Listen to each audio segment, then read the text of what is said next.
Today we're going to be going through the 9 foods to increase skin collagen and elasticity as you age. Let's dive into the show.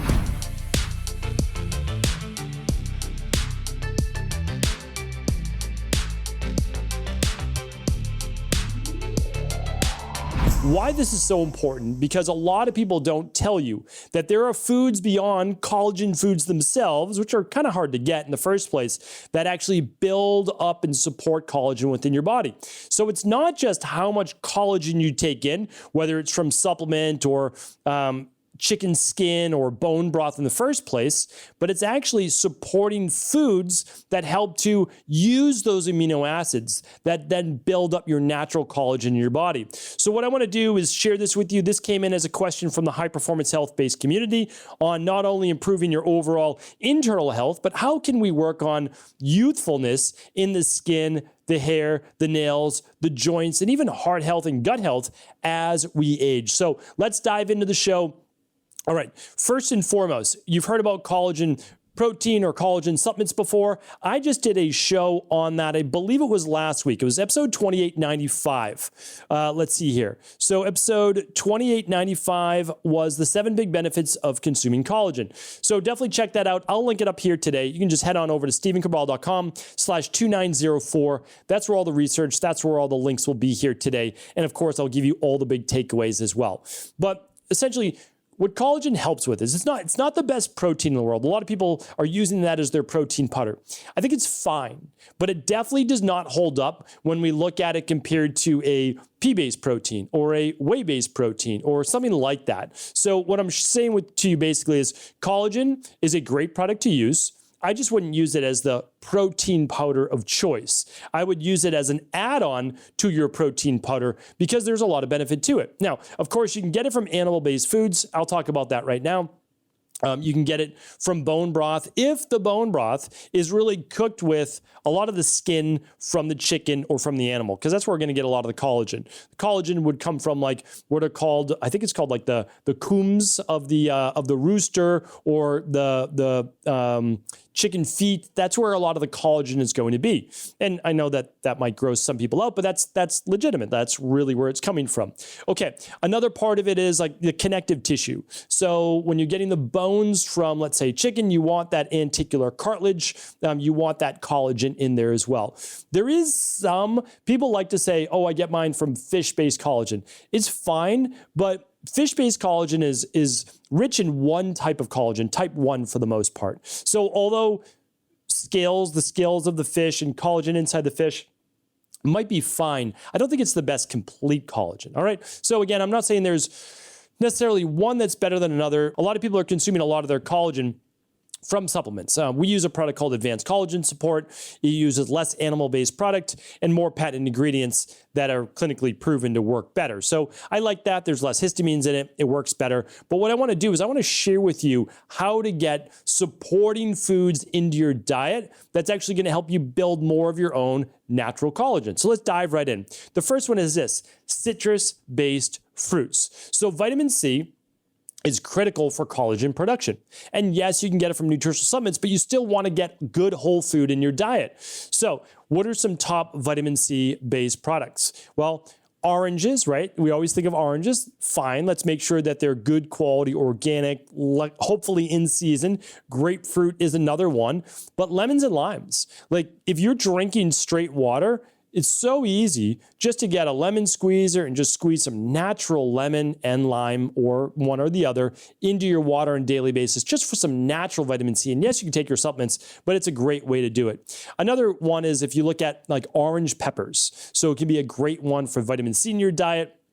Really nice to get some of those other what are called polyphenols from different colors of the rainbow into your diet. Okay, follow up from that would be berries. Brightly colored berries. So most people think about, okay, blueberries. Blueberries is a phenomenal one. That's always my top pick, right? Wild blueberries, it's a great one.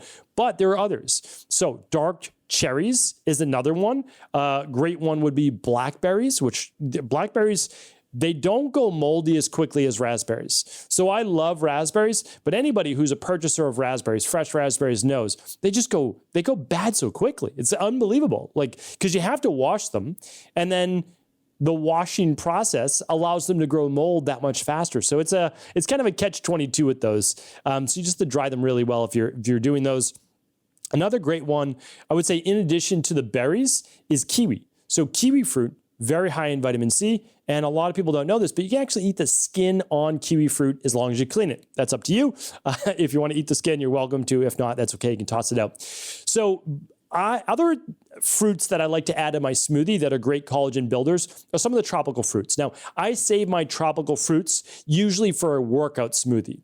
We're going to be adding a little bit more of a higher glycemic fruit, yes, but a lot of benefits in that as well. Well, what are some of those more tropical fruits? Well, pineapple would be one, guava, passion fruit, mangoes. Those are all of your yellow orangey ones and high in vitamin C as well. So big fan of those. How can we get more nutrition into our body for collagen-based production? Dark leafy greens. So it's really as simple as at dinner, say you don't want a salad as your whole meal, or at lunch. You can just do a side salad. It doesn't need to be the largest salad in the entire world. It could literally be like 2 handfuls of lettuce. That's okay. But make sure it's a spring mix lettuce or some type of dark leafy green lettuce, whatever you enjoy. And you can add some olive oil. You might add a little bit of apple cider vinegar if you want a little bite to it. Squeeze more lemon on that or lime, and you've got a nice power-packed, micronutrient-dense salad. I also love to add shredded carrots on it for a little bit of crunch. Another thing that I do, I'll sometimes put some cracked pepper on it, but I love adding sprouts. So any microgreens you can get on there, those microgreens, again, they are packed with a lot of the micronutrients that your body wants, the vitamins and the minerals. Okay, let's move away from the veggies. Let's move on to garlic. So garlic, strange but true, is a great add-on to many of the dishes that you're already eating. Let's say you cook fish or you cook meat. Garlic goes with pretty much any of those more savory-based dishes. You can add onion as well, but you may not know this, but in garlic it contains sulfur. And this is a trace element that helps to synthesize and prevent the breakdown of collagen. So when we think about this, how do we build more collagen in the body? Well, one of the answers to that is, what if we didn't have to build as much, right? What if we could eat foods that also help to preserve more of the collagen we do have? And garlic is one of those. So if you are not too sensitive to garlic, a sulfur-based food or herb, however you want to look at it, it'd be a great one. And again, you don't have to eat the garlic whole. You can, of course. You can cook it. You can roast it. You can do whatever you'd like with it. But you could simply saute it, like medium heat, a little bit of olive oil if you chose to, and then you could strain it, meaning strain out the garlic, and you could just have that garlic-infused olive oil. That might be a nice Mediterranean way of doing it as well. Okay, so almonds and sunflower seeds, pretty much all nuts and seeds are great for helping with collagen, but almonds in particular, organic ideally, and sunflower seeds can be really good sources of vitamin E, and vitamin E helps collagen fibers to be protected from oxidative damage. So vitamin E is another powerful antioxidant. I hope that you see a trend here. So when we're talking about how to improve in aging in general, inside and outside, we need antioxidants. Antioxidants are a lot of the vitamin C's, vitamin A's, vitamin E's, and they enable us to create or defenses. So think of them, and they're antioxidants. So what does that mean? Well, they're against or protect from oxidants. And what are oxidants? Oxidants are essentially free radicals. And that's damage from the natural aging and cell turnover process. It's literally from breathing. It's exposure to stress. It's exposure to exercise and weight training, tissue breakdown.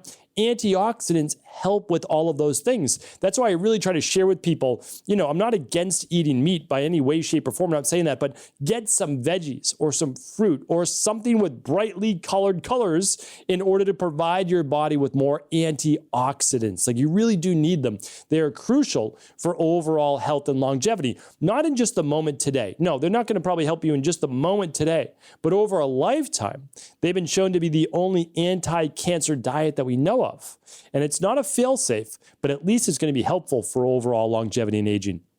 All right, a couple more that I wanted to add in. Beans and legumes, they contain amino acids necessary for collagen synthesis. Well, you could say, sure, but those are in meat and fish. Yeah, that's true as well. But we have a lot of people in our overall practice that don't want to eat meat. They don't necessarily want to eat fish, or not as much. They want to stick to more beans. That's okay. Eat your black beans, eat your cannellini beans, eat your chickpeas. Try to do a wide variety. Dal or mung beans is another great one. And those have a lot of the amino acids, because your body does need amino acids to be able to create collagen in the body. Now, a lot of people are getting those amino acids from taking a collagen supplement, so I get it. I understand that. But at the same time, you still want to get the whole food nutrients into your body, and that can be really helpful for that. Now, the last one is this. This is a little bit more controversial, and it's not necessarily one that you absolutely need. Not everybody does well with it, but are some grains, such as oatmeal, or other grains that contain some zinc. And you might say, well, I get my zinc from oysters and from red meat and other things. It's true. So I'm not going to go against that. But what I'm saying is some people can get their zinc from grains and other nutrients as well. I actually take zinc myself. I think it's a very important nutrient for many people in order to keep that immune system boosted, especially if you're an on-the-go type of person. Now, grains can be a part of a healthy diet if you're not sensitive to them. So I just like to put in that if there, because there's still benefit from the fiber and the nutrients that they can provide. Now, again, you can get a lot of those nutrients from other places in your diet, but for cardiovascular reasons, for diabetes-based reasons, and I know people say, well, they raise blood sugar. Again, you have to look at the totality of the research. In the moment, they can raise blood sugar. Over the aggregate of weeks and months, they can actually improve blood sugar. And again, you're welcome to look that up with oatmeal and, benefits of blood sugar. And I know it seems strange, and I'm not saying to do that in the moment. We don't do it in the moment either. We're basically working it back in the diet after 12 to 16 weeks. And it's not even imperative. I don't eat a ton of grains myself, but what I'm saying is we don't need to be afraid of a lot of these foods in the world. We can actually use them to our benefits, especially as the body is more balanced. So overall, this is a very healthy, balanced, nutrition-based plan. And I'm not, again, at the same time, you can get your meat, you can get your fish, you can get your eggs. You can even get some maybe goat or sheep-based products that contain lysine and proline that are needed for collagen-based production, if you choose to. Not a lot of people in our practice necessarily choose to eat dairy-based products, but you want supporting products. And the supporting products are those with brightly colored polyphenols that are antioxidants that help prevent collagen from breaking down and to support the creation of new collagen with their nutrients such as a vitamin E or vitamin C or even zinc. So when we look at this, what do we want? Well, we want more of that Mediterranean-style diet.